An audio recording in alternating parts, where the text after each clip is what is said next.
Kaya pala ganito ang naging resulta ng kapalaran ko. Kasi alam ng Diyos na kaya ko. Sa edad kong to, napagod na akong magmadali. Kaya lahat ng ginagawa ko ngayon, ini-enjoy ko na lang. Siguro sa dami na rin ng aking pinagdaanan, napagtanto ko na ang buhay ay mas malawak at mas mahiwaga pa sa mga problemang dumarating sa buhay natin. Tumatanda na tayo, baka sa kakahabol natin sa masagana at maayos na buhay, ay hindi na natin na-enjoy ang buhay. Baka nabubuhay na lang tayo dahil pressure tayo sa sasabihin ng ibang tao.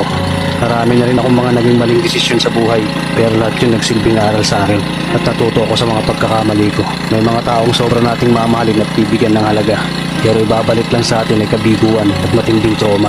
Kaya wag nating lilingunin ng mga taong tulad nila dahil mas payapa kapag hindi ka na interesadong malaman pa kung ano pang balita sa kanila. At wag mong idepende ang sarili mo sa kahit kanino. Tandaan mo, kahit sarili mong anino, iiwan ka din ito kapag madilim na ang paligid mo. Kailangan natin matutunan na huwag ikumpara ang sarili natin sa iba dahil hindi natin laban ang laban nila. Karera mo to, hindi nila karera. Dahil ang buhay ay hindi naman nasusukat sa kung sino ang mayaman, kundi kung sino ang payapa. Kaya galingan mo lang palagi tol dahil napakaraming tao mapanghusga, hihilahin ka pababa at lagi mo itong tatandaan. Kaya pala ganito ang naging resulta ng kapalaran ko. Kasi alam ng Diyos na kaya ko. Sa edad kong to, napagod na akong magmadali. Kaya lahat ng ginagawa ko ngayon, ini-enjoy ko na lang. Siguro sa dami na rin ng aking pinagdaanan, napagtanto ko na ang buhay ay mas malawak at mas mahiwaga pa sa mga problemang dumarating sa buhay natin.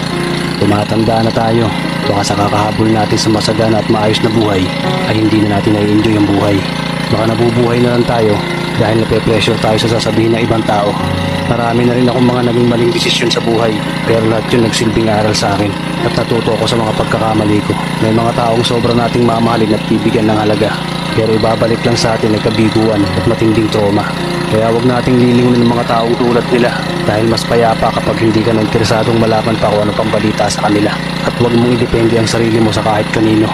Tandaan mo, kahit sarili mong anino, iiwan ka din ito kapag madilim na ang paligid mo. Kailangan natin matutunan na huwag ikumpara ang sarili natin sa iba dahil hindi natin laban ang laban nila. Karera mo to, hindi nila karera. Dahil ang buhay ay hindi naman nasusukat sa kung sino ang mayaman, kundi kung sino ang payapa.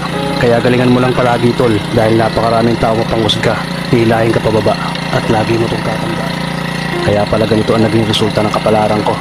Kasi alam ng Diyos na kaya ko. Sa edad kong to, napagod na akong magmadali. Kaya lahat ng ginagawa ko ngayon, ini-enjoy ko na lang. Siguro sa dami na rin ng aking pinagdaanan, napagtanto ko na ang buhay ay mas malawak at mas mahiwaga pa sa mga problemang dumarating sa buhay natin. Tumatanda na tayo,